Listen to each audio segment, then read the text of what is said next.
¿Te has dado cuenta de que cada vez que pasa algo malo, la culpa mágicamente es de los videojuegos? O sea, es casi cómico ya. Cada que pasa una tragedia o un escándalo social, ¡pum! Ahí van los titulares. Los videojuegos violentos podrían estar detrás de esto. Como si alguien que juega videojuegos lo que disfruta hacer en sus tiempos libres es robar un coche, atropellar a una abuela, robar un banco, ir por una cariñosa y luego encender la consola y jugar al GTA. ¡Es ridículo! Principalmente porque difícilmente le hablarían a una mujer, pero eso ya es otro tema. Es muy curioso que los videojuegos siempre están en el punto de mira cuando sucede algo malo. Que los niños son antisociales es culpa de los videojuegos. Que los jóvenes son muy violentos, los videojuegos lo hicieron violentos. Que hay robos y crímenes en el país, en los videojuegos hay robos y crímenes también. Que hubo un tiroteo en una escuela, en el Fortnite hay muchas armas o qué sé yo. Es un estigma que se ha tenido por mucho tiempo en los videojuegos, principalmente por chimpancés con corbata que están en la política o en los medios de comunicación. Siempre están con su desinformación o amarillismo. Los videojuegos desde que existen han tenido sus críticos. Pero no fue hasta el desafortunado suceso en Columbine en la que se volvieron el foco de la crítica amarillista en los medios para culpar a los videojuegos. Solo porque uno de los responsables de dicho atentado era fan del jodido Doom. Porque claro, es más fácil culpar a un videojuego que aceptar que el problema está en la sociedad. Por buscar una explicación rápida prefirieron irse por los videojuegos. Me pregunto cómo debió de ser eso en la cabeza de ellos. Tenemos que encontrar una razón lógica de por qué dos estudiantes que eran marginados decidieron llegar a tal extremo. ¿Qué tal que la razón fue su salud mental y los problemas psicológicos que llevaban teniendo por mucho tiempo encima, por ser unos raros ante los demás estudiantes sufriendo de bullying y acoso escolar? Estamos tontos, buscamos razones lógicas y tú me estás saliendo con esto, con esta reverenda mierda de idea. Que esto es algo de serio. Vuelves a salir con una de esas y te saco a patadas de aquí. Bueno, ¿y qué tal si fueron los videojuegos? Uno de los responsables se descubrió que jugaba videojuegos y los videojuegos son satánicos, o qué sé yo. Esa es la mejor respuesta que me podían dar. Definitivamente esa fue la causa, no como dizque por los problemas psicológicos que tenían.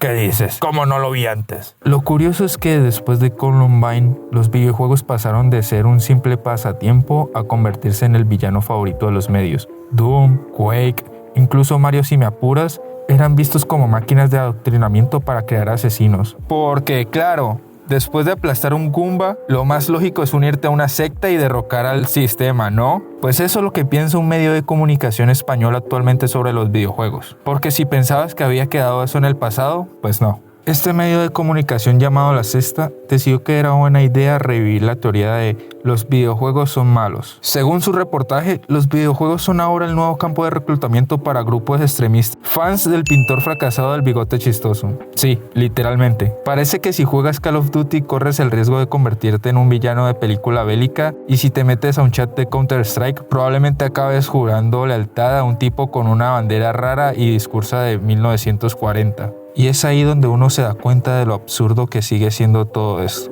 Llevamos décadas demostrando que los videojuegos no crean criminales ni radicales, sino comunidades, amistades, incluso carreras profesionales. Pero los medios prefieren seguir usando el mismo libreto barato: miedo, morbo y desinformación. Porque claro, es mucho más fácil decir los videojuegos radicalizan a los jóvenes que aceptar que el problema viene del abandono social, la desinformación y el vacío que muchos sienten en la vida real. Lo peor de todo es que estas narrativas absurdas siguen funcionando. Cada vez que un medio lanza una noticia así, millones la comparten sin cuestionarla, sin siquiera pensar en que quizás, solo quizás, el problema no está en el juego, sino en la sociedad que no sabe escuchar. Y es que claro, cuando los videojuegos no sirven para culparlos, sirven para aprovecharlos. Por ejemplo, en México, allá decidieron que convenientemente querían subirle un 8% de impuestos a los videojuegos violentos. Claro, muchos dirán, bueno, así los jóvenes no compran juegos que no son para su edad. Pero aquí es donde entra la verdadera pregunta. ¿Qué va a ser considerado un videojuego violento para el gobierno mexicano? Porque no es ningún secreto que los videojuegos mueven millones. Y ponerles un impuesto extra a los que ellos consideran violentos suena más a aprovecharse del negocio que a querer proteger a alguien. Y lo peor es que lo hacen bajo el mismo estigma de siempre, que los videojuegos hacen violento a las personas. En vez de preocuparse por la corrupción, la desigualdad o la delincuencia del país, prefieren tomar el camino fácil. Bueno, ahora para pasar a solucionar los problemas del país, ¿qué deberíamos hacer? Yo propongo que deberíamos centrarnos en el problema actual que está pasando en el país. correcto. Me gusta por dónde estás yendo con tu idea. Sí, deberíamos enfocarnos en promover la seguridad en el país, persiguiendo a los criminales, la corrupción y enfocar nuestros recursos en mejorar la calidad de vida de nuestros habitantes. ¡Mal! ¡Mal! Ibas tan bien que arruinaste por completo lo que estabas diciendo. Ya van 2. La próxima te saco patadas de aquí. Bueno, ¿y qué tal si ponemos un impuesto del 8% a los videojuegos violentos para que así los jóvenes no puedan ser más violentos? Bien, bien, así sí. Esa es la actitud que todos deben tener. Y como todos los videojuegos son violentos, nos vamos a favorecer un montón.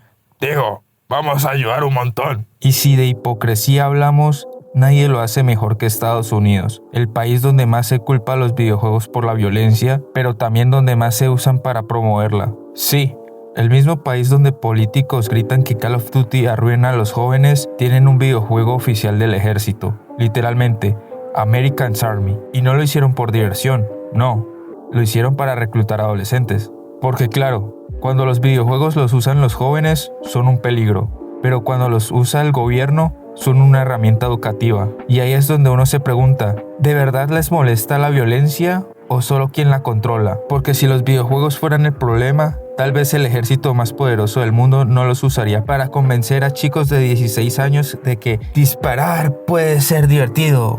Pero no, la culpa siempre es del jugador, nunca del sistema. Los videojuegos son algo hermoso que se debe compartir. Son un refugio para quienes tienen dificultades para socializar, para los que no encajan o simplemente para quienes necesitan escapar un rato de la dura realidad. Y lo increíble es que no solo se queda en eso. Hay juegos tan bonitos, tan llenos de alma, que ni siquiera la violencia que puedan tener los vuelve malos. Porque si fuera así, The Legend of Zelda sería visto como algo terrible. Y estamos hablando de uno de los juegos más hermosos de la historia. Quedarse con el estigma de que los videojuegos son malos sin conocer cosas como Zelda, Minecraft o Celeste es simplemente quedarse con la parte superficial, con lo que los medios quieren mostrar, los juegos para adultos, los Call of Duty o los GTA. Pero si de verdad miras más allá, hay obras como Red Dead Redemption 2. Sí, es violento, tiene disparos, brutalidad, pero también tiene una historia profunda, una historia sobre redención, sobre humanidad, sobre lo que significa ser un hombre en un mundo que se desmorona. Y cuando ves todo el panorama, entiendes que la violencia no es el mensaje, es el contexto. El problema es que la sociedad, o mejor dicho, los medios, no quieren ver eso. Prefieren quedarse con lo superficial, con el titular fácil. Videojuego violento igual videojuego malo. Porque nunca se detienen a pensar que detrás de cada partida puede haber una historia, una emoción, una conexión real con algo que para muchos significa mucho más que solo jugar. Para mí, los videojuegos siempre han sido un refugio, un lugar donde puedo estar solo, pero no sentirme solo, un espacio donde aprendí cosas que nadie me enseñó en la vida real. Y por eso les tengo tanto aprecio, porque sin los videojuegos perderíamos algo enorme, algo que muchos no consideran, pero que para mí es un pilar muy importante en la sociedad. No sabría explicarlo con palabras exactas, solo sé que está ahí y que pase lo que pase, nunca se va a ir.